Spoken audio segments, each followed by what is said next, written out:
Simplify 256 minus of 4 to the power minus 3 by 2 केमती करिवा solution 256 जेमती अछि ताकू सेमती लिखिबा याकू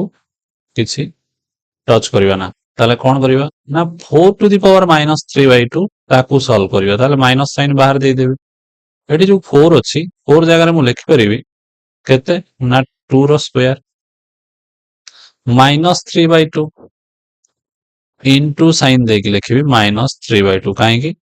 ना आमे जानि चंती a to the power of m रो जदी पावर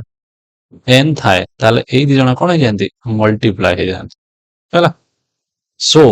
2 आउ minus 2 आउ 2 एठी कोन हे जिवे कैंसल हे जिवे कर दियो कैंसल 2 2 कैंसल एबे रिमेनिंग केते ना 256 पावर माइनस साइन रहिबो बाहर 2 to the power minus 3 2 to the power minus 3 एबे कोन करिवा 256 अगेन सेम दि रहिबो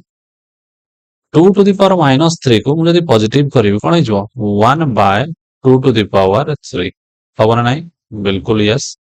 and 256 again minus of 1 by 2 to the power of 3 हे जिवो 2 रो पावर 3 केते ना 8 एबे मु कोन करिवि एबे 256 को 2 रो पावर 8 कर देबी काहेकी ना एठी डिनोमिनेटर 8 अछि मते कैंसिल करिया पे सुविधा हबो अच्छा प्रथम लिखि दियो 2 to the power of 8 हे गला किए ना 256 पावर -1 by 8 नेक्स्ट स्टेप रे 2 to the power of 8 into -1 by 8 8 और 8 cancel 2 to the power of -1 which is equals to 1 by 2 thank you